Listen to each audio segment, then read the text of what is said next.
Hey guys, my name is Eric Pang and I'm the founder of Daily Fantasy Nerd. In this video, I'm going to show you Daily Fantasy Nerd's new MLB stack feature, which is very useful for GPP tournaments.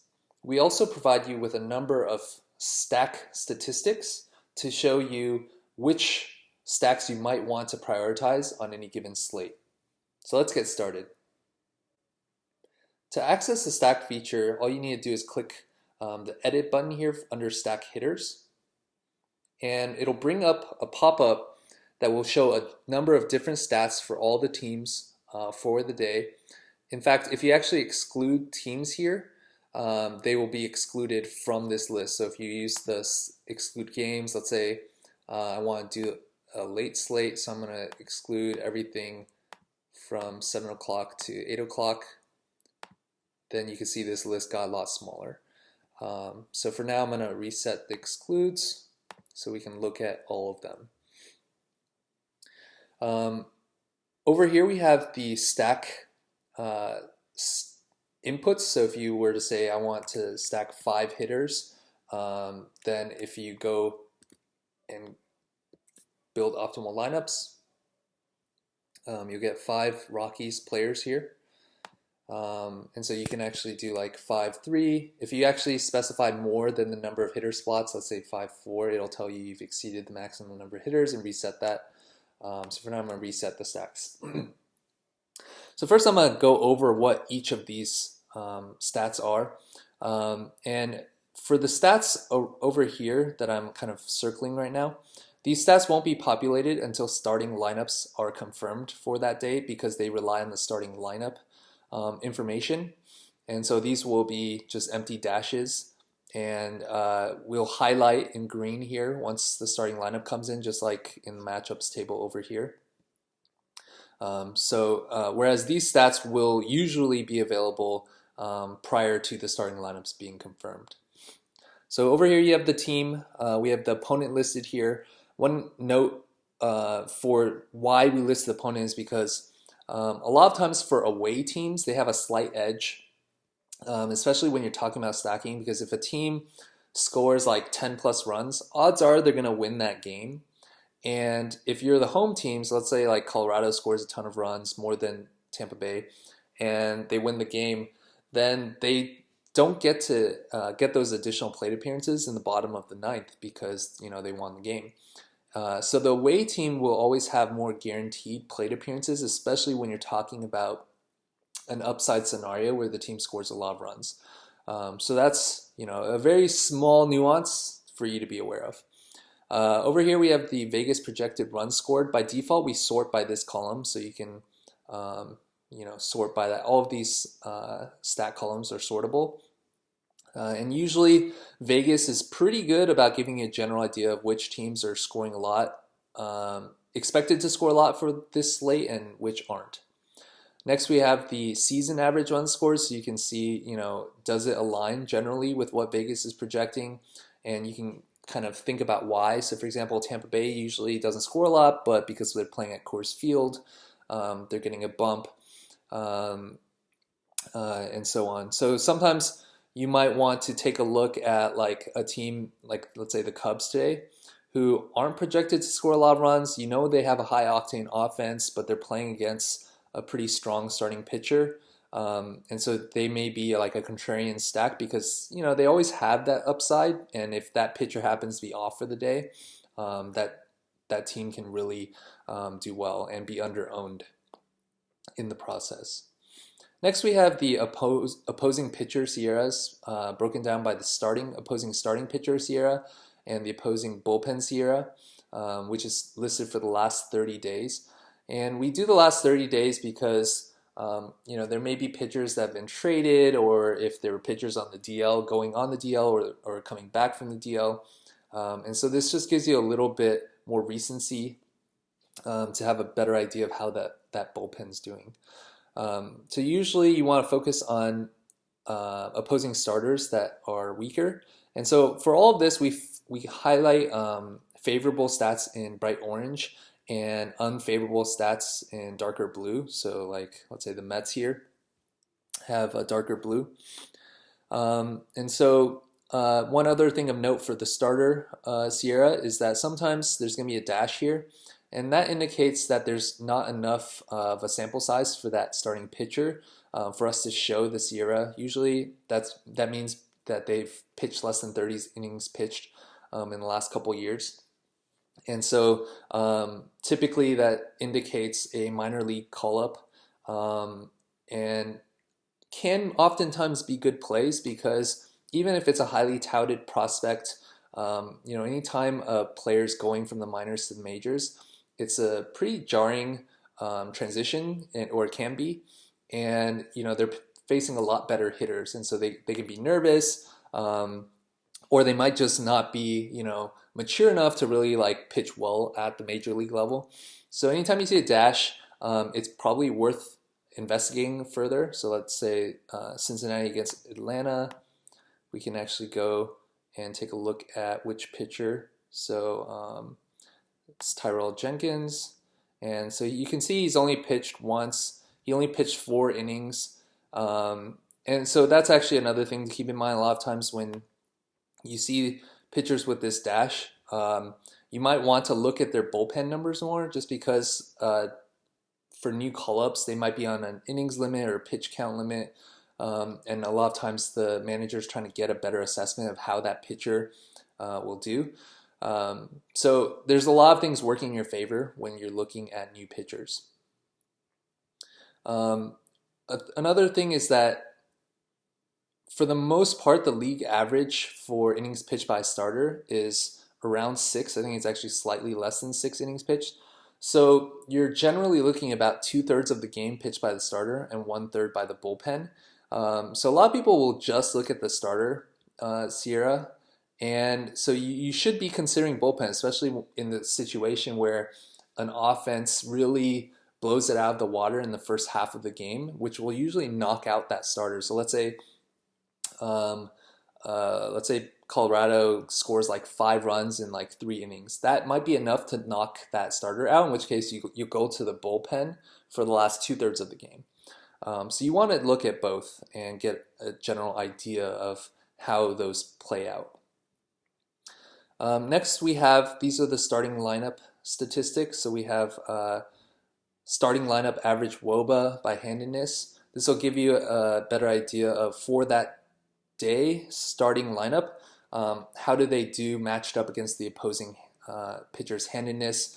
Maybe a starting hitter that normally bats like second or third is getting a rest day, so their team WOBA might actually be lower than it normally is, and so it can be a decent representation of how that team's expected to do for that day compared to, let's say, their like season average. Over here we have the average salary per hitter in the starting lineup. So if you sort by this, you can see which teams are really expensive and which teams are really cheap. And this is especially useful if you're doing like a 5-3 stack or a 4-4 stack. Like if you want to stack both Boston and like Colorado, you're probably not going to be able to fit 2 high-priced pitchers in. So it gives you a way to eyeball how expensive stacks are, so that when you're picking your pitchers, that you can kind of balance that. And one thing to keep in mind is, let's say you actually did try to do a 5-3 stack here, and let's say you locked in 2 expensive pitchers, like let's say Arrieta and Carlos Martinez. If you tried to do that, the optimizer will tell you there were no valid lineups, your criteria may be too restrictive. So just keep that in mind when you're trying to lock in players and you may have expensive stacks, that you might not always get lineups spit out because there's just no lineups that will fit under the salary cap.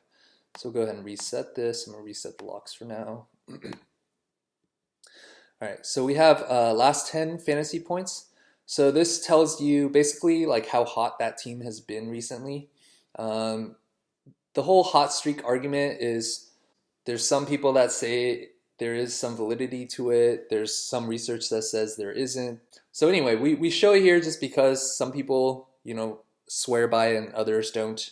And even if you don't swear by it, you might be able to use this to figure out which teams might be more highly owned, just because that team or certain hitters on that team have been really hot lately. So we show that for you. We also give you the season average fantasy points for all the hitters in the starting lineup. So again, these are actually all sums of the season average. So give you an idea of how that team has done on the season. Usually that correlates with how many runs they've scored on the season. But again, if let's say one of the top hitters for that team is sitting out, then it might be lower. So like, for example, in St. Louis, that might be the case. Another thing to keep in mind is usually American League teams will tend to be higher in this category because this is the sum of all of the starting hitters, which includes a ninth spot, whereas for National League teams, say the Giants here, only have 8 hitters, and so this is the sum of those 8 hitters, not of the ninth spot. And so generally, American League teams will be slightly better to stack just because there's a lot more firepower throughout the offense, but that isn't always the case. And over here we have the ceiling. So this is the upside potential for that team. And so sometimes you might have cases where a team normally their runs scored on the season average hasn't been that great, like let's say San Diego or the Dodgers, but their ceiling upside is actually pretty strong. And you can see that both the Padres and Dodgers have higher ceiling upside for the hitters in the starting lineup than let's say the Cubs or the Rockies in this case. Of course, the Rockies here, this is a season ceiling, and so it doesn't break down by cohort around parks because they're playing in Coors Field today. So there's a number of different factors to look at here, but we wanted to break them all down for you. Next, we have the projected fantasy points. So this is the sum of the Daily Fantasy Nerd projected fantasy points. And this can give you a general idea of how we project the hitters from that team to do. And so this accounts for the opposing pitcher handedness, and the handedness splits for the hitters. It accounts for park factor, for temperature, weather, wind, all of that. And then lastly here we have the value for the hitters. This is basically the bang for buck that you're getting, which compares the fantasy point projection with the average salary. And so if let's say you want to do an expensive like Rocky stack, you may want to, especially if you're going to do like a 5-3 stack on DraftKings, you might want to do like a 5 here and like maybe consider Atlanta as a 3 stack because they have good value, or like Kansas City or Miami. So these are ways that you can kind of examine which stacks you want to pair together. And before I give you some examples of stacks, you can also go to previous dates, and we also will show you the actual fantasy points, the sum of those hitters, and the value. So you can then kind of go back and do kind of this trial and error process where you examine, maybe you can find some patterns of why, a certain team did well. And usually Vegas does a pretty good job at predicting. But every now and then you'll see teams that show up low in the Vegas odds score that did reasonably well. So again, Cleveland top Vegas projected was the top play, but then you have Miami here is the second best play for this slate. So it's worth playing around with, and for now I'm going to go back to today.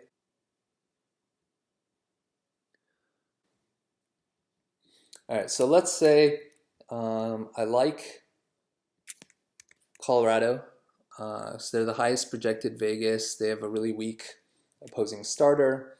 And let's just give it a try. We'll do a Boston 5, Colorado 5, 3 stack, and see if anything comes up. So we have 5 Colorado players and 3 Boston players. You can see that these are pretty cheap pitchers, and so whenever you go with cheap pitchers, especially like less than $7,000, let's say, they can be pretty risky, and so you may or may not want to go that cheap, and you can play around and lock certain pitchers to see what you want.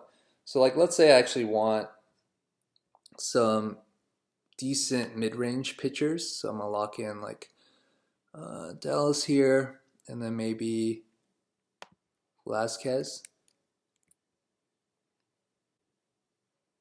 So you can see that there's one lineup here that works.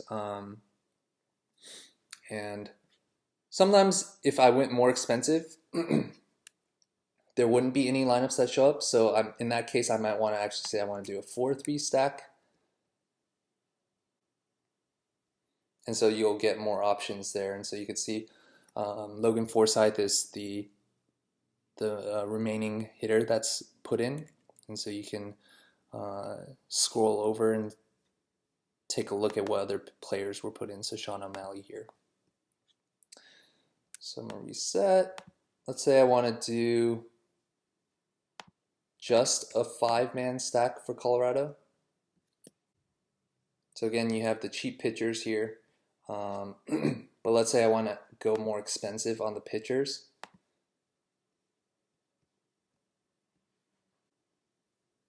Then you can see that this stack works.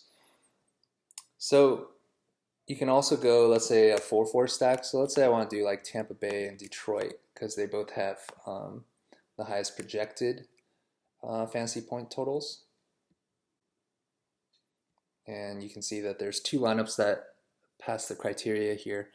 So yeah, this is a good way for you to create stacked lineups. And one thing I would recommend is before you dive into using this tool for your play, I would recommend try playing around with previous dates, and like let's say I want to do a 5-3 stack here,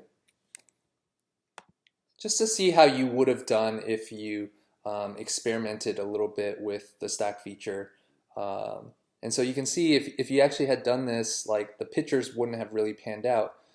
So it is important to try testing out different strategies on older dates. So, take a look at what pitchers you would have liked on that date, try locking those pitchers in, and finding the right balance between pitchers, but also expensive stacks, or balancing for a little bit cheaper stacks is always kind of more art than science. But having the availability of all of these stack stats will help you get a better idea over time of what is important and what's not, so that you have a little bit more to go off of than just general, when a lot of these sites out there say you should or shouldn't follow these stacks. This will give you the tools to really understand why or why not. All right, I hope this tutorial was helpful for you. And the last thing I'll mention is that if you are planning on playing GPPs, I always highly recommend that you practice solid and sound bankroll management, which typically means no more than 3 to 5% of your bankroll on any given day. And especially when you're creating like full 5-3, 4-4 stacks, this kind of strategy can be very volatile, and making sure that you don't deploy too much of your capital at any given day will allow you to, win big one slate out of like 30 or 50, because that's typically what top tier GPP players, like a lot of them, are going a long time without a big win, but you're practicing solid GPP bankroll management, which will allow you to last that long to get that win. All right, good luck to you.